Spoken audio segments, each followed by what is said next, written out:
Olá, boa noite. Está no ar o Redação TVE desta quinta-feira, 18 de setembro.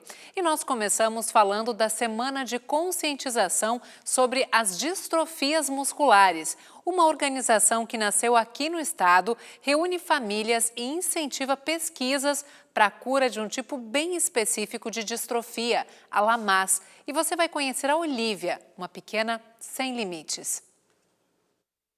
Para atender ao gosto da Olívia, a gente marcou um encontro no parque, claro.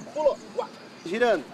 A Olívia, ela é muito esperta, independente. Ela não engatinhou, né? Mas quando ela começou a caminhar de bumbum no chão, então ela ia por tudo sozinha, ela já era meio resolvida e ela tem uma força de vontade muito grande. Então, assim, ela não desiste.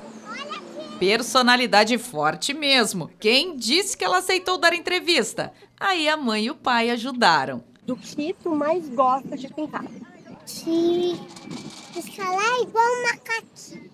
Pois a pequena Serelepe tem 3 anos e meio de idade. E muito cedo começou o processo do diagnóstico. Mas a partir da primeira consulta com a pediatra, ela já identificou que a Olívia era hipotônica, que é aquele bebê mais molinho. E ela tinha os pezinhos tortos para dentro também. A gente até olha os vídeos, a gente ficava, vamos Olívia, né? Achando que era a preguiça dela, mas não era, ela não tinha força para se levantar, nem a cabeça. E aí, com mais ou menos 6 meses, nós fomos num outro neurologista e foi identificado, né? A distrofia muscular congênita LAMA 2. Naquele momento a gente se questiona, né? E agora, o que eu posso fazer? Porque é das coisas, por exemplo, que a gente diz que o dinheiro não compra. Se não tiver uma cura, não adianta.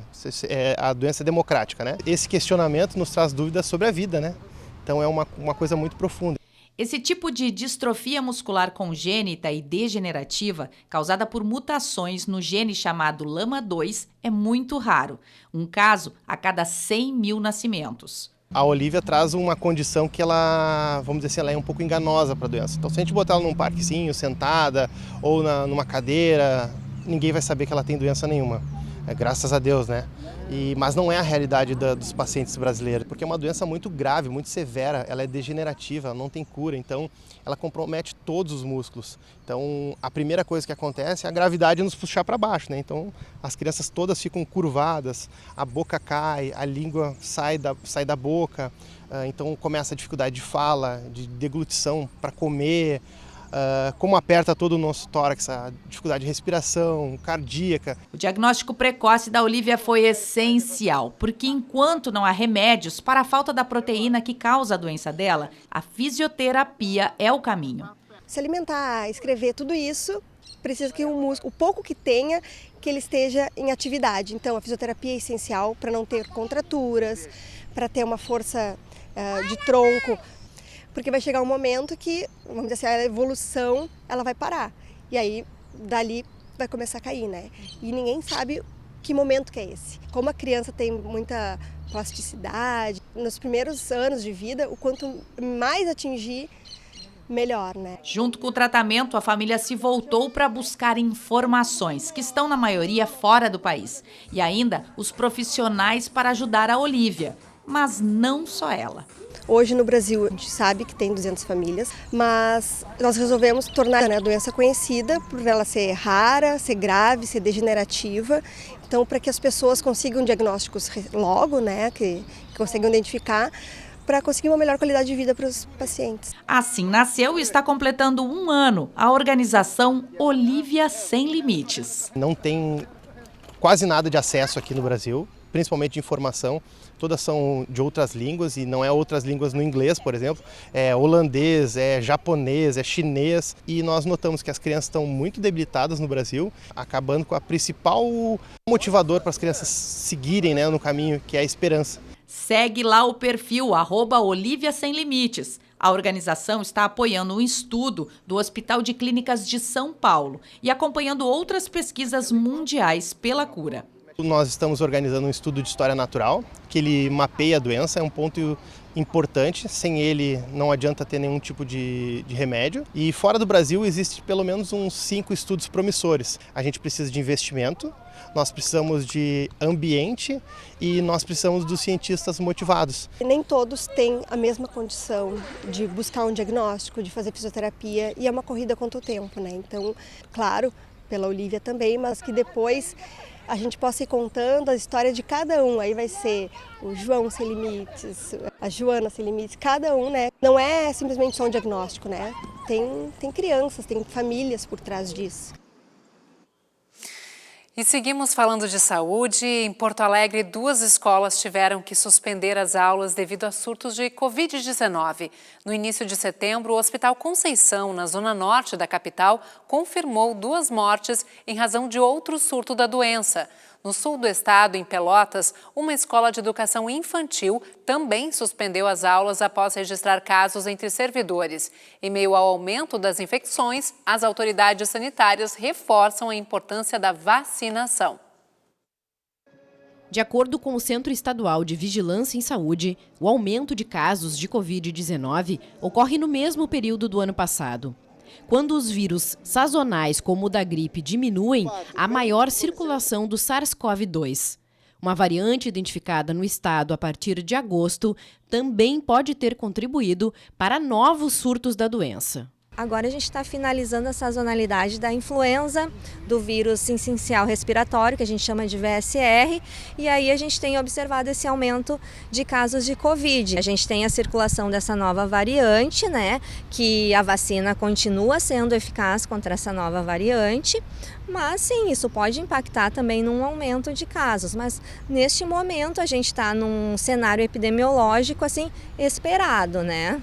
Não estamos em nenhum alerta. Nesta semana, a Escola Nações Unidas, no bairro Nonoai, suspendeu as atividades por causa de um surto de Covid-19. O mesmo já havia ocorrido no Colégio Larry Alves, na Zona Sul.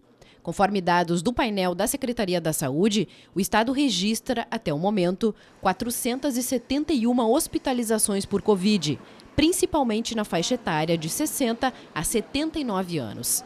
A orientação é estar atento aos sintomas e buscar testagem. Os sintomas mais esperados para a Covid e da maior parte das viroses respiratórias vai ser tosse, dor de garganta, dor de cabeça, cefaleia, febre, e agora nessa variante eles estão mais parecidos com influenza. Então a questão de congestão nasal, o nariz trancado, entupido, corrimento, vai ser mais frequente. Exatamente por serem mais parecidos é que a gente tem que reforçar a testagem. A gente tem que garantir que a gente está abordando o vírus correto. Com o teste a gente consegue diferenciar e ter uma ideia melhor de como abordar e de o que a gente vai fazer para prevenir, quebrar essa cadeia de transmissão. As vacinas disponíveis no sistema de saúde são eficazes contra as variantes e são a principal forma de prevenir o agravamento da doença. A vacina ela é indicada para alguns grupos prioritários, né? Ela está na rotina, na rotina de vacinação de crianças, idosos, imunossuprimidos e alguns grupos prioritários, né? E aquelas pessoas assim que não fazem parte desses grupos e que já receberam a vacina não recebem mais. Mas pessoas assim que não estão nesses grupos e nunca receberam nenhuma dose têm direito a uma dose. E seguimos com as mesmas medidas, não farmacológicas utilizadas na pandemia, que é o uso de máscara por sintomáticos, o uso de máscara por pessoas mais vulneráveis, quando vão se expor a algum lugar de risco, de aglomeração, e a higiene, de mãos. Agora vamos saber do tempo. Neste fim de semana tem alerta para chuva volumosa e risco de temporais. Mas ainda amanhã a instabilidade já marca presença no Rio Grande do Sul. Veja no mapa.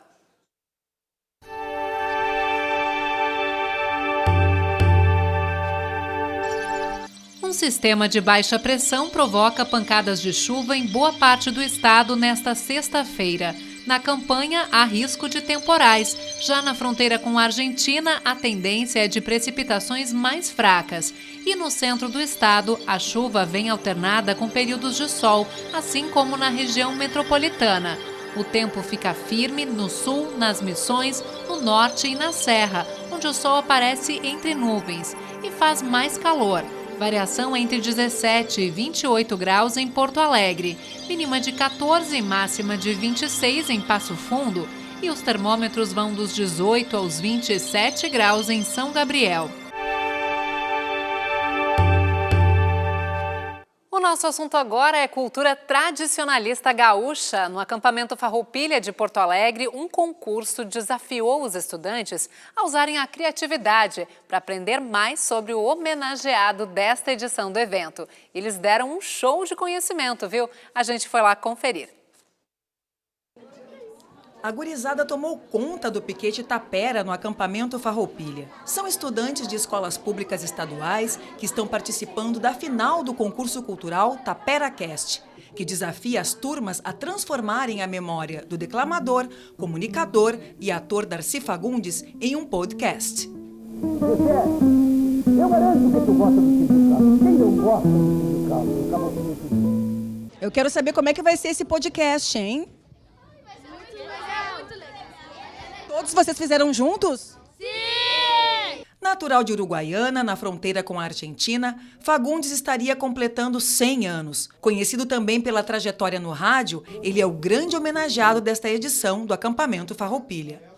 O concurso cultural Tapera Cast foi criado com o objetivo de manter viva a história e o legado de Darcy Fagundes e também de aproximar as novas gerações do tradicionalismo gaúcho.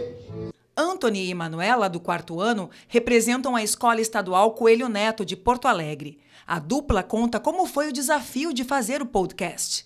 Os professores foram ajudando nós, foram também ajudando as falas para nós fazer. A gente foi também, né, lembrando as músicas. Tipo, eu agora tenho que falar uma fala. Gostei. Já tinha ouvido falar do Darcy Fagundes?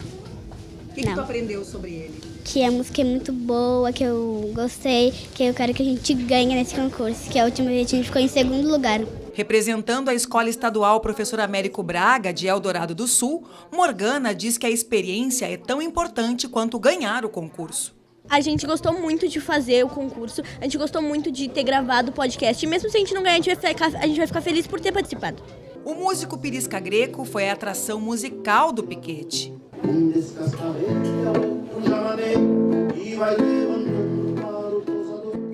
Além de cantar, ele falou da relação com o homenageado. Eu tenho na minha árvore genealógica o sangue do Darcy, porque a minha mãe é Fagundes. O Darcy é filho da Mocita e do Euclides, que são irmãos do meu avô Júlio e da minha avó Rosa. Então a gente traz de pequeno isso. Eu também venho de Uruguaiana, né? Que é da terra do Darcy, da terra da Califórnia, da canção também. Então a gente foi criado nesse ambiente do nativismo, cultuando as nossas coisas. Também teve a participação do trovador Assis Barbosa, que ficou emocionado. Eu vou fazendo a abertura nesse garrão do Brasil. Me convidaram pra vir e eu vim porque sou gentil. Trovar pra esta criançada o paraíso infantil.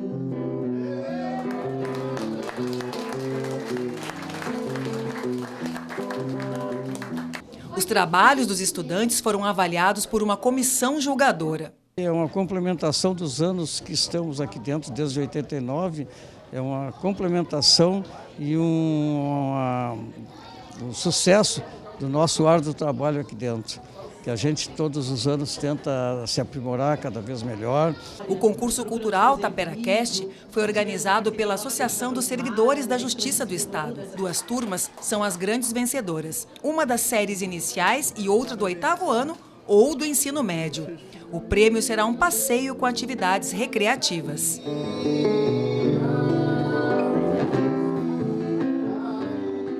Legal. E o concurso cultural Tapera Cast divulgou agora há pouco os campeões. Foram turmas do ensino fundamental das escolas estaduais Cândido Portinari e Coelho Neto, aqui da capital. Nosso parabéns especial à dupla que entrevistamos na reportagem, o Antony e principalmente a Manuela, que estava toda otimista com a vitória. Na sequência tem as notícias nacionais do Repórter Brasil e a gente volta amanhã às 6:45. Muito obrigada pela companhia, ótima noite e até lá. Tchau, tchau.